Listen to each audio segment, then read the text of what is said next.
Muy bienvenidos a esta segunda clase de este curso, Viviendo Vidas Misionales. Y esta clase en particular lleva por título El modelo de la encarnación. ¿Ah? El modelo de la encarnación, vamos a ver cómo Jesucristo moldea nuestro carácter misional y obviamente cómo la encarnación o el concepto de la encarnación apunta hacia la manera en que la iglesia ejerce su ministerio, la iglesia ejerce su servicio.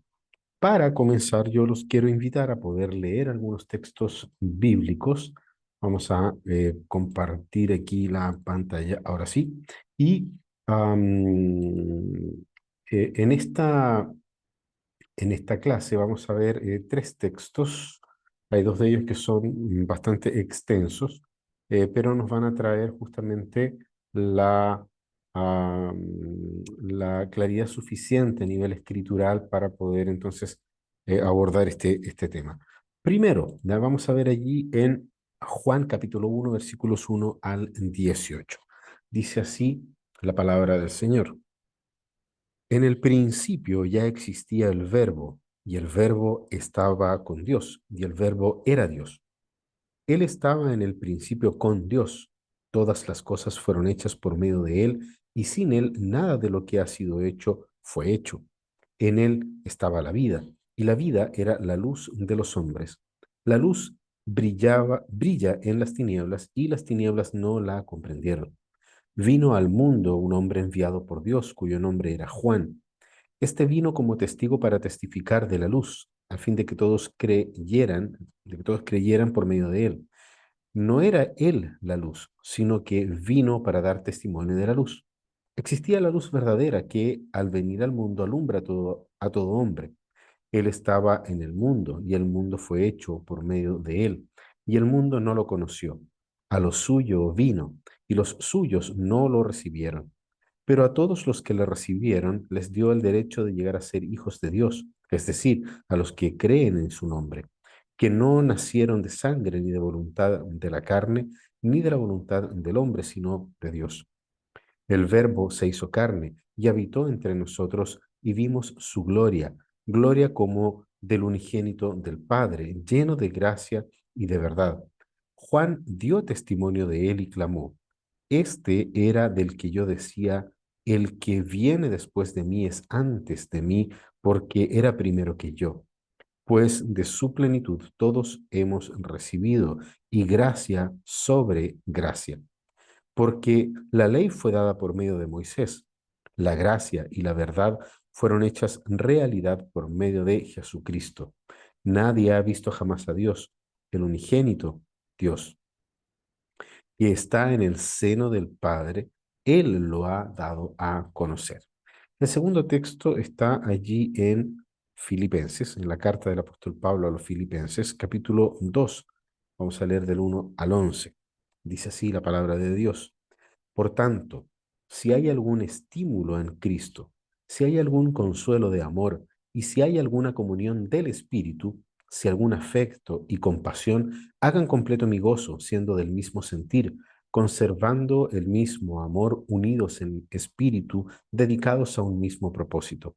No hagan nada por egoísmo o por vanagloria, sino que con actitud humilde cada uno de ustedes considere al otro como más importante que a sí mismo, no buscando cada uno sus propios intereses, sino más bien los intereses de los demás.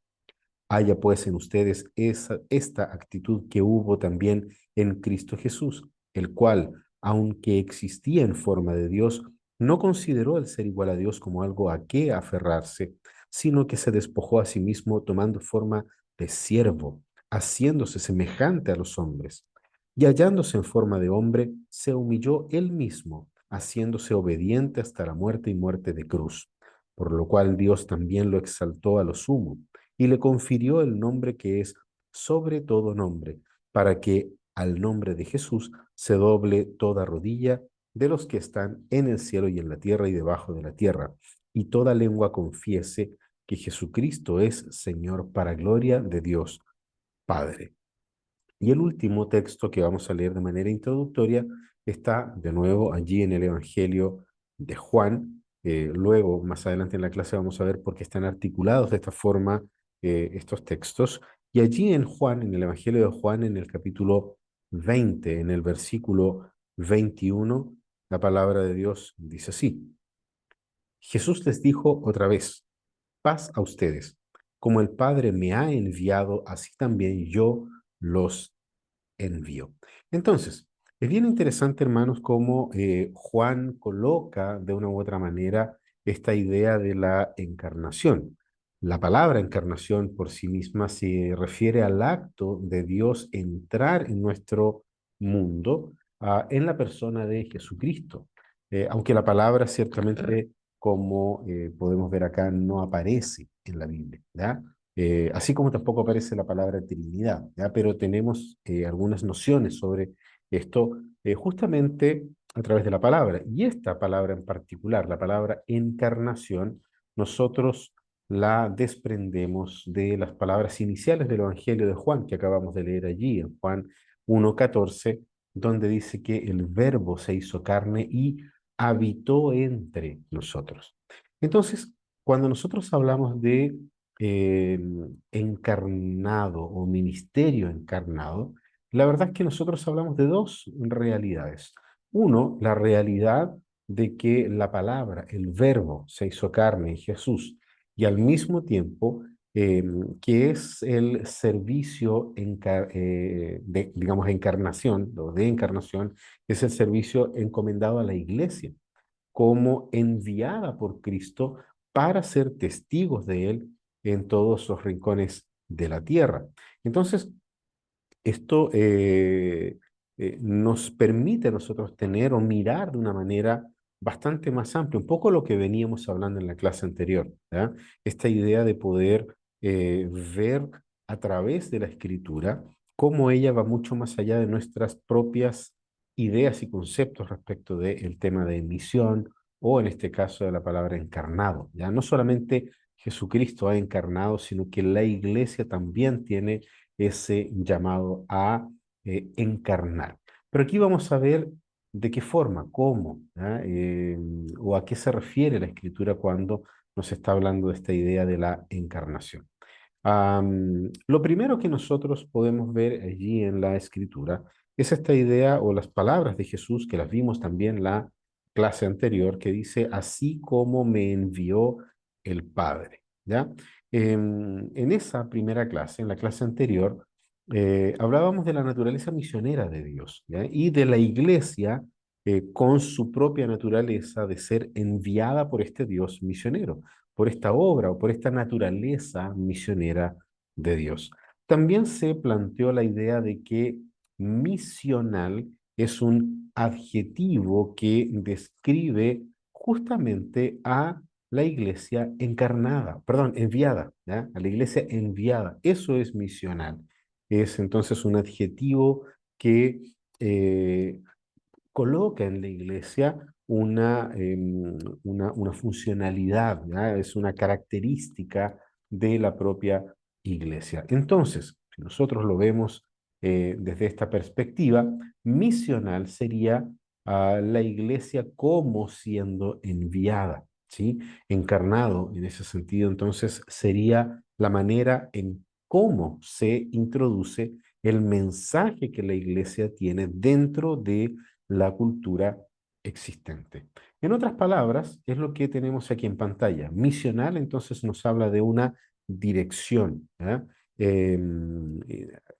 el encarnado, o la palabra encarnado, va a tratar de cómo nosotros somos enviados y qué es lo que hacemos mientras estamos yendo, mientras nosotros vamos.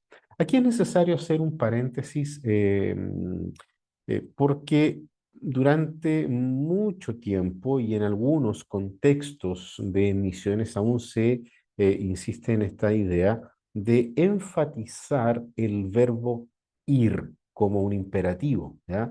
Aquí yo me refiero a lo que ocurre con la Gran Comisión. Vayan pues, aquí está la versión nueva versión latinoamericana, ya la NBLA. Vayan pues y hagan discípulos de todas las naciones, bautizándolos en el nombre del Padre y del Hijo y del Espíritu Santo, enseñándoles a guardar todo lo que les he mandado. Y recuerden, como dice allí, recuerden, yo estoy con ustedes todos los días hasta el fin del mundo. Mateo 28, 19 y 20. El punto de este texto es que el imperativo no es el verbo ir, no es el vayan, ¿ya? Ojo allí con eso, no es la palabra vayan el imperativo, sino que hay un imperativo en el griego, en la lengua original, que rige el resto de todas las otras acciones o de todos los otros verbos que nosotros tenemos en este texto, ¿ya? Y la palabra en griego que es el único imperativo de este texto es la palabra mateteusate, ¿ya? Yo lo coloqué ahí destacado. Vayan pues y mateteusate, hagan discípulos, ¿ya? En español es traducido como hagan discípulos y en varias otras lenguas también, pero la verdad es que es una sola palabra y es una acción y es un imperativo, ¿ah? Hagan discípulos. Y este imperativo como tal, ciertamente va a am, normar el resto de las acciones, como yo les decía recién. Entonces, ¿cómo hacemos discípulos? ¿Ya? Según el texto, ¿ya? ¿De qué manera nosotros podemos hacer discípulos? Lo interesante es que todos los demás verbos que están allí están en gerundio, ¿ya? O sea, quedaría más o menos así, ¿ya? Como está acá en pantalla. Mateteusate sería el hagan discípulos, ahí está el imperativo, ¿sí? ¿Y cómo hacemos discípulos? Y ahí están ya los textos como gerundios. Yendo, nosotros hacemos discípulos yendo, no quitamos el hecho de que hay una acción de estar yendo, ¿ah? De ir en los lugares donde estamos, donde nos desarrollamos. Por otro lado, bautizando y por otro lado, enseñando, ¿ah? Entonces, fíjense bien cómo el propio texto nos da el imperativo y a su vez también nos está entregando la forma, cómo lo debemos nosotros hacer. Entonces, tener claro esto, hermanos, nos ayuda a poder asumir nuestra tarea misional, ¿ya? Deja de ser una tarea donde nosotros tengamos que inventar cosas, ¿ya? Ciertamente tenemos que buscar las mejores maneras de poder llevar a cabo estos verbos en gerundio, ¿ya?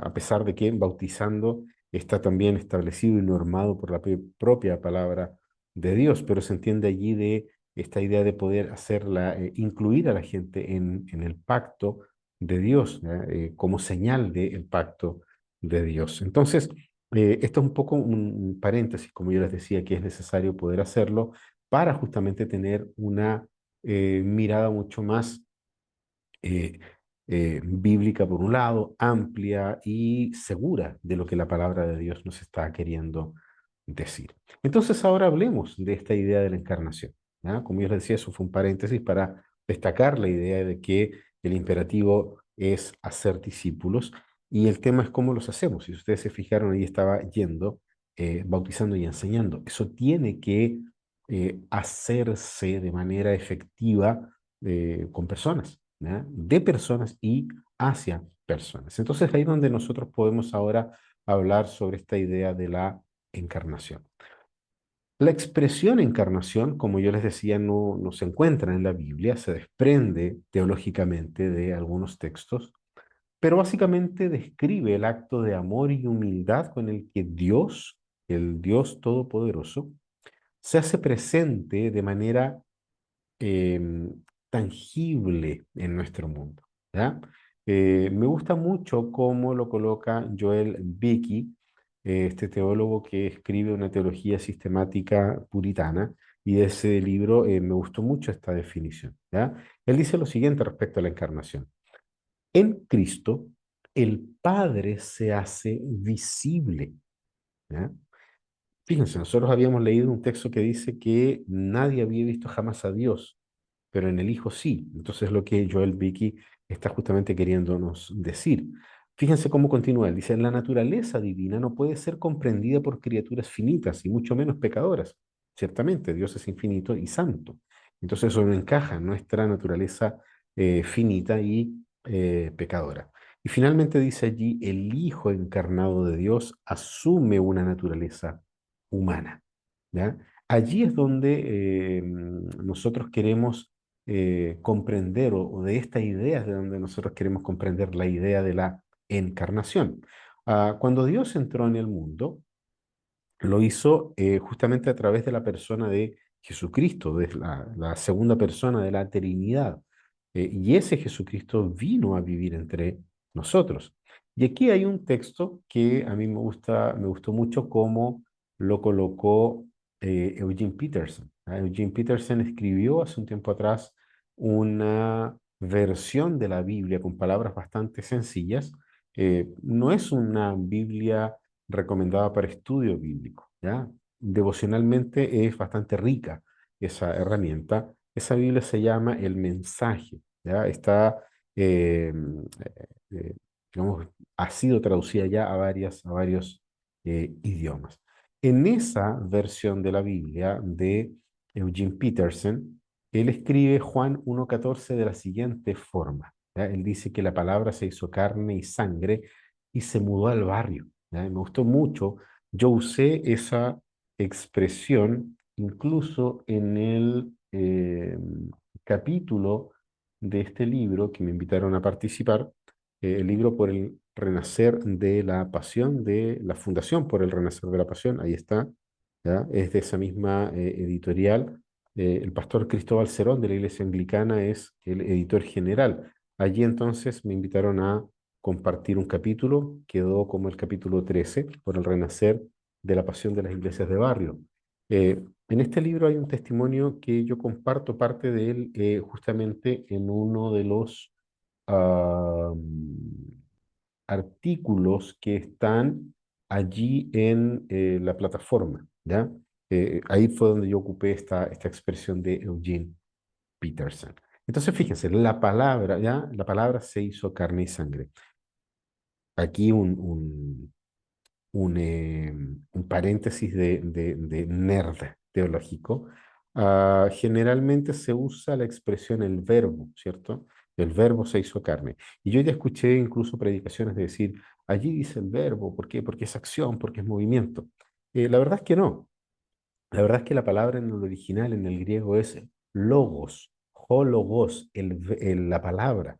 Eh, Fue traducida o ha sido traducida como el verbo por la traducción previa al latín, ¿ya? Del griego, hologos, al latín, verbum, ¿ya? Y de ahí entonces quedó por verbo. Eugene Peterson recoge la idea de el original del griego y coloca allí la palabra se hizo carne y sangre, se mudó al barrio. ¿Por qué? Porque esa palabra está haciendo un juego que Juan hace con el libro de Génesis, ¿ya? Cuando dice allí que la tierra estaba desordenada y vacía, ¿cierto? El Espíritu de Dios se movía sobre la faz de las aguas y dijo Dios. Esa es la palabra de la cual Juan nos está hablando acá. Hologos, la palabra se hizo carne y sangre. El Creador, el que estaba junto a Dios Padre y al Espíritu que se movía sobre la faz de las aguas, se encarnó. Esa es un poco la idea. Por eso me gusta bastante cómo lo coloca, aparte de la idea de que se muda al barrio, ¿verdad? Porque allí ciertamente nosotros tenemos esta otra idea que es la idea de una vida encarnada, ¿ya? Entonces fíjense en cómo continúa esta secuencia que estamos queriendo compartir. La encarnación no solamente moldea la forma de actuar de Dios en el mundo o con el mundo, sino que también moldea nuestra propia forma de actuar como iglesia en el mundo. ¿Ya? La idea, el concepto de encarnación. Entonces, si la manera principal de Dios para alcanzar el mundo fue encarnándose en la persona de Jesús y habitando dentro de ese barrio, dentro del contexto de los seres humanos, entonces nuestra principal manera de alcanzar al mundo debería ser encarnándonos, ¿ya? Calma. Yo no estoy hablando acá de que tengamos que transformarnos en las personas, ¿ya? Sería un craso error transformarnos en pecadores para intentar alcanzar a los pecadores. Vamos a fracasar, claramente. Vamos a ir entendiendo esta idea de la encarnación y en las siguientes clases lo vamos a ir teniendo mucho más claro. Sin embargo, hay un modelo a seguir y ese modelo es lo que Jesucristo hizo. Dios envió a Jesucristo y Jesucristo nos envió a nosotros. Así como el Padre me envió, yo los envío a ustedes. ¿Ya? Entonces aquí hay una forma clara y esa es ciertamente la encarnación. Un detalle, la encarnación, teológicamente hablando, es un acto único e irrepetible de Dios. ¿Sí? O sea, nosotros como discípulos no nos vamos a encarnar en la forma en que Cristo lo hizo. Pero sí nosotros, discípulos de Jesús, siguiendo el ejemplo de Cristo, lo hacemos en la forma en que Él hizo misión, ¿ya? Una forma encarnada. Fíjense lo que dicen estos textos acá. Primera de Pedro 2:21 dice, porque para este propósito ustedes, les está hablando la iglesia, han sido llamados, pues también Cristo sufrió por ustedes, dejándoles, fíjense, ejemplo, ¿para qué? Para que sigamos sus pasos, ¿sí? Así, de la manera en que Dios o el Padre me envió a mí, yo los envío a ustedes. Pero ¿cómo lo hacemos? Ahí está el ejemplo. Jesús también dejó el ejemplo para que nosotros podamos seguir los pasos de nuestro Maestro. Y el segundo texto, allí en Primera de Corintios, capítulo 1, versículo 11, dice, sean imitadores de mí como también yo lo soy de Cristo. Aquí es el apóstol Pablo el que nos está haciendo esta invitación, ¿ya? De poder de una u otra forma encarnar a Cristo, ¿ya? Otra de las personas que habla sobre esta idea es el misiólogo Michael Frost.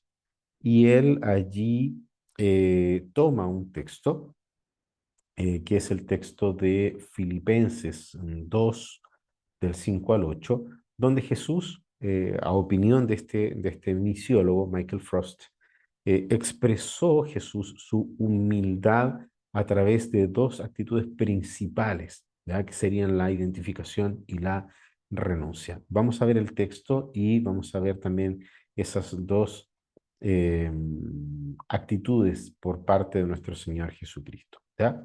Lo primero que nosotros vemos acá es el texto. Haya pues en ustedes, aquí estoy leyendo desde la pantalla, haya pues en ustedes esta actitud que hubo también en Cristo Jesús, el cual, aunque existía en forma de Dios, no consideró el ser igual a Dios como algo a qué aferrarse, sino que se despojó a sí mismo tomando forma de siervo, haciéndose semejante a los hombres y encontrándose, hallándose en forma de hombre, se humilló él mismo, haciéndose obediente hasta la muerte y muerte de cruz. Como les decía, Michael Frost identifica dos cosas y luego, ¿cierto? Nosotros vemos eso como una manera de ser aplicado, ¿ya? De poder llevar a cabo estas dos ideas o estas dos actitudes de Jesucristo que las menciona el apóstol Pablo. Lo primero es la identificación, ¿sí? Eso está allí. Seguir en este sentido el ejemplo de Jesús significa compartir su profunda identificación con la raza humana. Fíjense que dice que él toma forma de siervo y se hace semejante a los hombres, ¿ya? Y en esa condición de hombre, en esa condición de ser humano, se humilló, ¿ya? Nosotros sabemos que el ministerio de Jesucristo comienza con su propia humillación al momento de venir al mundo a nacer. No es solamente la humillación que él recibió en la cruz, sino que es la humillación que comienza con el creador de todo el universo, se transforma en la persona de Cristo en un ser creado. Eso es parte también de lo que la teología denomina como la humillación de Jesucristo. Lo segundo es el tema de la renuncia. Todos aquellos que queremos imitar a Cristo Jesús debemos despojarnos de nosotros mismos y hacernos nada por causa o por la causa redentora de Cristo. Ya fíjense que lo dice de la siguiente manera, aunque existía en forma de Dios, no consideró el ser igual a Dios como algo a que aferrarse, sino que se despojó a sí mismo. ¿Ya? Renuncia. Eh, Palabra que es poco querida en este tiempo. ¿Ya? Am, Sin embargo, adoptar un ministerio encarnado exige justamente una decisión de poder renunciar a lo que nosotros consideramos como una buena vida. ¿Y eso por qué? simplemente en favor por servir a los demás. Tal vez uno de los ejemplos más grandes de la renuncia es aquí humanamente, a pesar de que lo de Cristo también es humano en su parte humana, él también renunció a sí mismo. Pero es el papel que cumple una madre piadosa, ¿ya?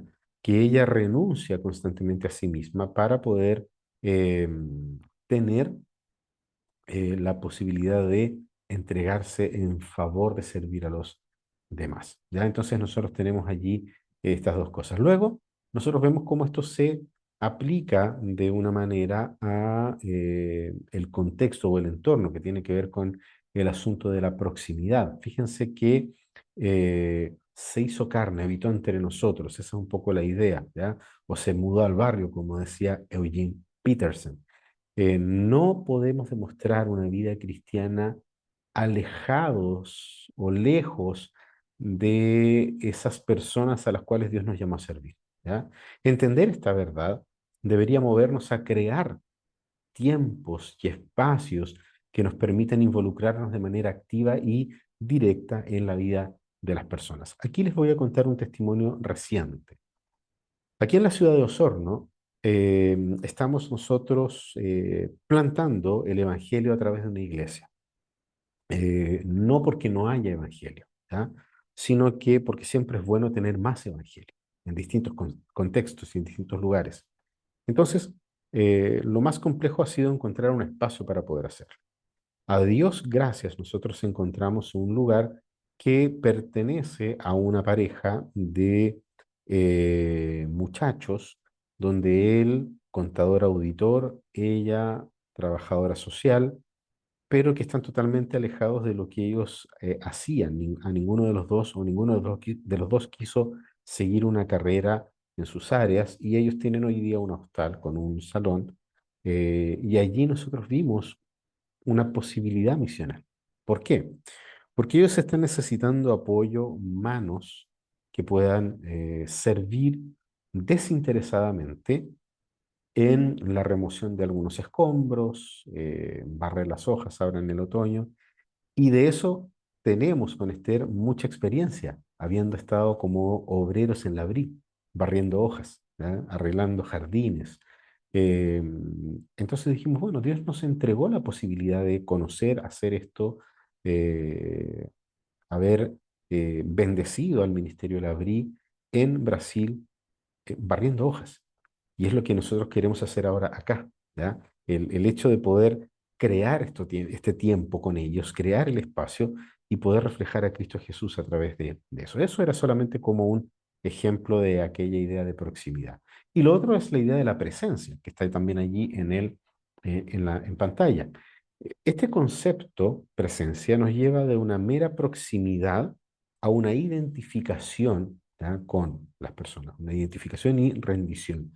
Fíjense cómo Jesús se identificó con nosotros e intercedió por aquellos a quienes fue llamando a servir, ¿ya? Él se humilló para poder despojarse y obviamente esto genera un acercamiento encarnado y es lo que nos debería también ocurrir a nosotros. Un acercamiento encarnado nos lleva a una relación de identificación con nuestros vecinos, con aquellos con los cuales estamos próximos, ¿ya? A una relación, nos lleva a una relación de renuncia o de vaciamiento de nuestras propios, eh, eh, no sé si la mejor palabra es anhelos, ¿ya? Pero de nuestras propias, incluso objetivos que podríamos haber tenido. Tenemos que vaciarnos de aquello para poder eh, ofrecer actos tangibles de amor y de sacrificio, ¿ya? Entonces, fíjense que eso lo moldea Cristo. Y es por esa razón que nosotros podemos pensar en ello no como algo imposible de hacer, sino que al contrario, encontrar en el ejemplo de Cristo las fuerzas necesarias para poder renunciar a nosotros mismos, vaciarnos a nosotros mismos y de esa forma poder eh, eh, entregarnos en actos tangibles de amor y de sacrificio por nuestros vecinos, por el prójimo, ¿ya? Esto es algo muy interesante. ¿Por qué? Eh, Pensemos un poco en las palabras de Jesús, ¿ya? Así como el Padre me ha enviado, ¿ya? De la manera en que Dios Padre me envió a mí. ¿A quién? ¿De qué manera? Si nosotros observamos el entorno en el que Jesús se movió, ciertamente fue hacia los excluidos de la iglesia. Teníamos allí a los cobradores de impuestos, prostitutas, leprosos. Eh, entonces, eh, incluso el caso de aquellos cojos que estaban simplemente pidiendo, ¿ya? Nosotros vemos ahí cómo Jesucristo se acercó a ellos. eh, y fíjense que no solamente podemos verlo en la escritura y dejarlo allí, sino que lo podemos trasladar hasta nuestros días. Eh, Esos excluidos de la iglesia, sean autoexcluidos o excluidos por algún tipo de incompatibilidad religiosa, están allí. ¿Se acuerdan de las de M0 a M1, de M1 a M2? Los que están de M2 en adelante, ¿ya? Ya sea autoexcluidos o porque la propia iglesia los excluyó, allí es donde Jesús nos invitó a trabajar, así como Él se movió, ¿ya? Hacia ese lugar. ¿Para qué? Para poder testificar a Cristo, ¿ya? Para testificar a la manera de Jesús, o sea, de forma encarnada. Y para poder hacer esto, nosotros debemos entender que Jesús es el mensajero, es el mensaje y es el modelo a seguir para todos los que le seguimos, para todos sus seguidores, para todos sus discípulos, para los que hemos sido comprados a precio de la sangre del Hijo de Dios. Entonces nosotros podemos decir que entendimos este modelo cuando seamos capaces de vincular quién fue Jesús, qué hizo Jesús y cómo lo hizo. ¿Ya? No son cosas separadas, ¿ya? Son cosas que caminan juntas en la persona de Cristo Jesús. Y eso podría definir lo que realmente puede significar ser un cristiano misional. Ahora, tal vez ustedes están haciendo una pregunta que me hice yo en un momento. ¿Cómo practicarlo? ¿Cómo nosotros podemos practicar esto? ¿Ya? Eh, Dicho de otra forma y pensando justamente en lo que fue mencionado recién, que es esta propuesta del misiólogo Michael Frost, ¿ya? ¿Qué tiene que ver la identificación, la renuncia, la proximidad y la presencia con nuestra vida diaria? Esa es una buena pregunta, ¿ya? ¿Cuál sería esa, o qué tienen que ver estas cosas? ¿Ya? La respuesta es bastante simple. Son básicamente dos cosas, ¿sí? Relaciones y amistades. Las relaciones tal vez puede sonar como un cliché, pero se trata realmente y en esencia de relaciones, de relacionarse. Es un evangelio relacional, ¿ya? Si quieren pueden colocar ahí evangelismo relacional, ¿ya? Las relaciones son cosas sencillas y simples, pero ahí están. Se trata de acercarnos de tal manera a la gente que podamos escucharlos, que podamos entender sus sueños, sus objetivos, sus esperanzas y amar a esas personas como aquellos que portan la imagen y semejanza de Dios, incluso si esa imagen está distorsionada por el pecado. Somos nosotros los que a través de las relaciones, en un modelo encarnacional, podemos estar allí. La gente que yo les mencionaba recién, de este centro de eventos, de este espacio que nos están arrendando, tienen sueños. Y tienen sueños que cualquier persona que les escucharía pensaría que ellos son una especie de anarquistas. Ellos sueñan con una vida sustentable, de poder entregar la menor cantidad de recursos eh, al sistema, ¿ya? Eh, pero allí hay una imagen de Dios que se ve reflejada, por ejemplo, en el cuidado de la preservación del medio ambiente, a propósito de lo que hablábamos en la clase anterior. Por otro lado, en la forma en que ellos trabajan y cómo trabajan esos muchachos, ¿ya? Se tomaron muy en serio el mandato de trabajar, ¿ya? Entonces, fíjense bien, a través de las relaciones nosotros podemos entender sus sueños, podemos escucharlos, podemos acercarnos. ¿Se acuerdan del diagrama? Cuando nosotros decíamos, si la gente o si esperamos que la gente venga, tienen que superar esas barreras. Las superamos nosotros por ellos. ¿Ya? Arraigados en Cristo superamos las barreras y estamos allí para poder entender sueños, esperanzas, escuchar a esta gente y amarlos como Cristo los ama, como Cristo ama a las personas. Y en la idea de amistades, aquí necesariamente tenemos que citar a los evangelios, porque los evangelios son los que nos cuentan que uno de los primeros sobrenombres que le pusieron a Jesús fue amigo de pecadores. ¿Sí? Los relatos de los evangelios están llenos de historias de gente invitando a Jesús a comer, a conocer sus entornos, a pasar tiempo juntos, ¿ya? Aquí hay un tema. ¿Por qué? Porque existe una idea muy arraigada de básicamente los años 80, ¿ya? Hasta mediados de los 90, incluso ha traspasado algunas barreras y hay mucha gente que plantea la idea famosa, ¿cierto? De dime con quién andas y yo te diré quién eres, de que una manzana puede podrir todo el resto del cajón. Si bien es cierto, esas analogías son ciertas, lo son hasta cierto punto, porque como decíamos, o como decíamos recién, Jesucristo tuvo esa capacidad. Y esa capacidad fue también dada a nosotros a través del poder del Espíritu Santo.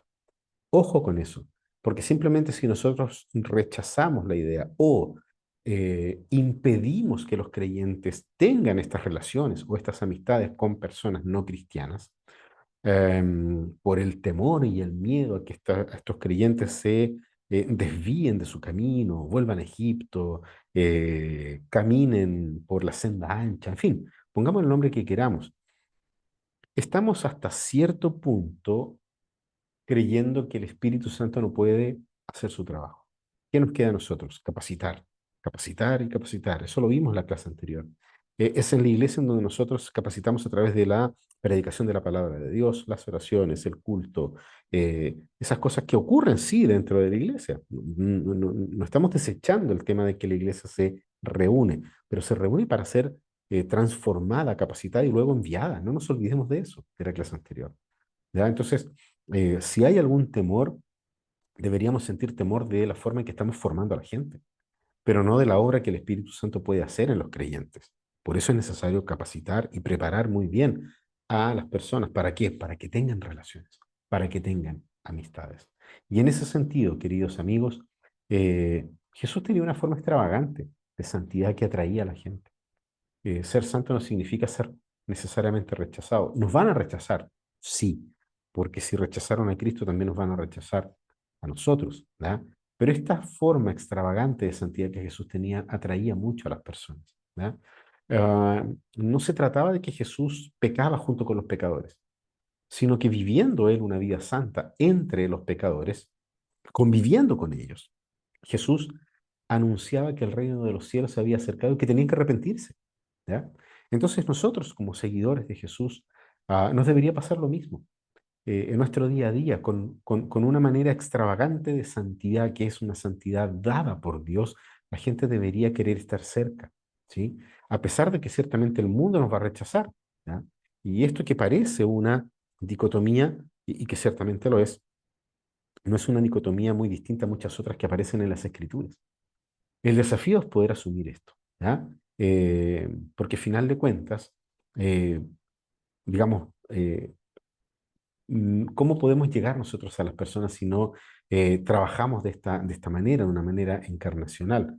Eh, el poder llevar el mensaje de Jesucristo a esas personas no va a ocurrir si nosotros estamos distantes de la gente, si estamos lejos de las personas. Entonces, el desafío aquí es poder encarnar la vida de Jesús en nuestras comunidades donde el Señor nos ha colocado, hacernos cercanos, presentes, vivir y desarrollarnos en el barrio. Em, una vez terminada la clase, ¿ya? Que es ahora, una vez terminada la clase, los invito a que puedan abrir un link que va a estar allí de un relato sobre una comunidad misional en la cual nosotros trabajamos allí en el barrio Brasil Yungay. Como les decía, es parte de lo que aparece relatado en este libro, ¿ya? Por el renacer de una pasión o de la pasión. Ah, y en este libro perdón, en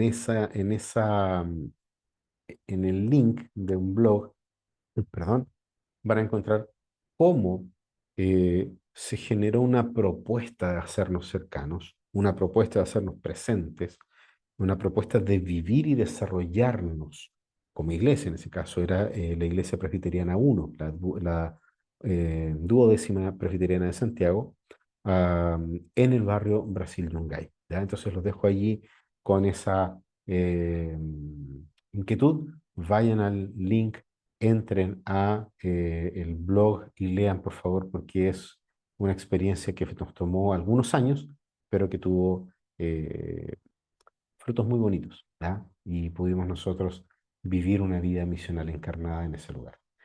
Nos vemos en la próxima clase. Espero que estén disfrutando del contenido y vayan ahí entonces dejando sus comentarios en la plataforma que está disponible para eso. Si tienen preguntas también, pueden hacerlas allí o también a el WhatsApp. Nos estamos viendo, que estén muy bien. Hasta luego. Chao.